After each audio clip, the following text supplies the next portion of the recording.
Welcome back to Arizona Daily Mix. I am so excited because I have two of my favorite doctors with me, Dr. Rizik here in studio, who we're doing the procedure with, and Dr. Ian Smith of the Doctors that follows us on AZTV 7 here. And I'll tell you, two of the best doctors to talk to, especially when it comes to heart health, which is so important. And I want to start with Dr. Ian Smith first, who's in Chicago right now. It's cold there. Sorry about that. It's warm here. But I want to start with you because you really preach about heart health and preventing having to see a Dr. Rizik. Let's talk about some of the things that you really preach to people about, especially when it comes to their hearts. Well, heart disease, of course, is the #1 killer of all diseases. It's #1, unfortunately. There are a lot of different components to heart disease, as Dr. Rizik will explain.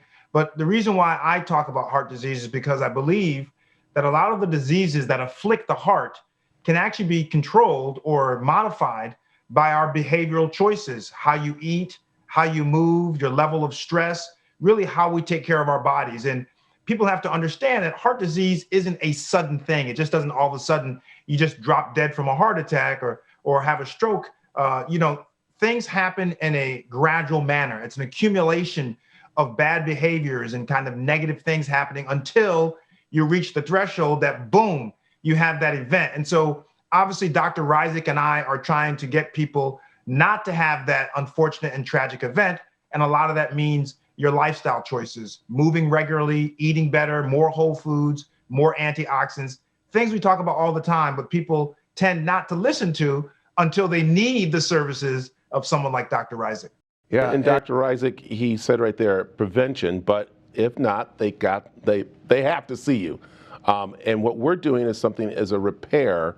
And how does this repair actually happen well, first of all, how does someone actually have a problem where they have to be repaired? Well, I think he has made a number of really superb points, and that is the best treatment of heart disease is prevention of heart disease. Many of those repairs that we have to do, many of those mitral valve repairs that we do are in patients who have developed coronary artery disease and develop valve degeneration secondary to coronary disease and damage to the heart. The other thing that you said that I think was right on the money is it's never too early to start. These are lifetime choices. So as you and I have spoken, and as Dr. Smith just referred, it's never too early to start making good choices. So, all right. This procedure is so amazing, and I got to do a little practice run with it, and it was incredible to see. But you're taking a little device that we probably wouldn't have done, as we keep saying, 20, 30 years ago. Am I right, Dr. Rizik? Absolutely. There have been a number of changes in cardiovascular medicine, which began in the 1980s when really many of the best and the brightest who went into internal medicine then began to pursue careers in cardiology. And that has led to really a treasure trove of innovators going into cardiology. The procedure that we're going to perform and the procedure that you have seen us discuss is a procedure where we are able to repair the mitral valve.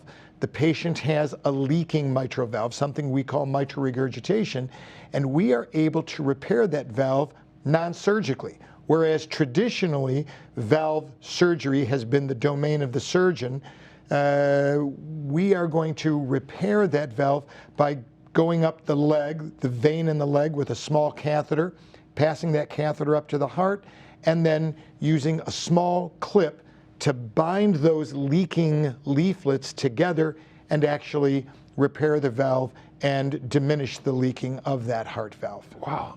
And I'll tell you, Dr. Smith, have you ever seen anything like this yet before in your career? I've seen some of the earlier work on this, but I want to add a couple of points, which Dr. Rizik is right on. #1, this stuff is absolutely amazing. We are lucky to be living in a time where we have these types of technological advances that allow us to avoid, in the old days, you have to do open heart surgery. And what surgeons want to do these days is to reduce the necessity to open a person up in that way, because there are more complications, infections, the wounds don't heal sometimes, it's a longer recovery. All studies have shown that doing procedures like this transcatheter, meaning using a small catheter to feed up into your heart, using this type of minimally invasive procedure reduces the amount of deaths, hospitalizations, improves the quality of life. But I want people to also understand that when we talk about these valves, just to have a visual of it, the valve, of course, there are 4 chambers in your heart. The valve is what the blood flows through, and it's like a lid. It flows through the valve, and then the valve closes so the blood doesn't go backwards. And someone who has a leaking valve or dysfunctional, malfunctioning valve, what happens is it doesn't necessarily close all the way, and some of that blood can flow back up, and that becomes a problem. And so what Dr. Rizik will do with this really great procedure is help to repair that mitral valve that's leaking or not closing properly. The other thing, you obviously have an incredible knowledge of cardiovascular disease. The other part that I love about these catheter-based procedures, in addition to the fact that they're non-surgical and it decreases length of stay and decreases the risk of dying surrounding these procedures, is that many of our elderly patients aren't even candidates for surgery. They're too old and too frail.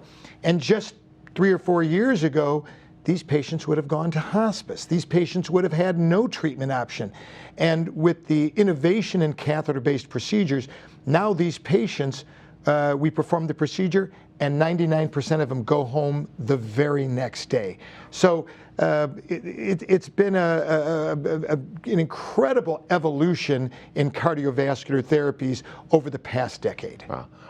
I gotta say that having you two here is making me feel more comfortable about going and seeing my doctor, going to help me be more healthy so I don't have to get to that point. So we're about to wrap up.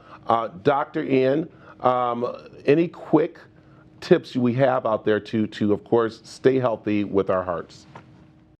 Yeah, I think that one of the most important things is the food we put in our body. Food is our fuel. And when we look at what people are eating, staying away from trans fats and saturated fats, those are the bad fats. You want to use unsaturated fats, oils that have unsaturated fats in them. That's really critical. And the other part, of course, is and your grandmother and mother said it all the time, you really have to eat the rainbow. You want to stay and eat more of those colorful foods and those whole grains. And that goes a lot way in protecting your heart over the long run. So there it is right there, and that's why I'm reading his Clean 20. I was going to say, we got to read this book. It's an amazing book. Dr. Rizik, of course, the procedure is going to be amazing that we're going to be doing. Any tips you have out there for people? I think Dr. Smith said it all. I think it starts with healthy living, healthy choices, and as he has preached in his career, it's never too early to start. Well, I appreciate you both being here on the Daily Mix. Dr. Smith, or I like to call him Dr. Ian, Dr. Smith, it's great to have you here. We appreciate you very much. And Dr. Rizik and I will be in the operating room for the procedure. And it's all live right here on AZTV 7. And you got to watch it. It's going to be amazing. And Dr. Smith has an open invitation at HonorHealth in Scottsdale, Arizona, to come and join us in the cardiac catheterization laboratory whenever he'd like. So I'll bring my golf gloves too. Bring your golf clubs. Thank you. All right. All right. Thank you both.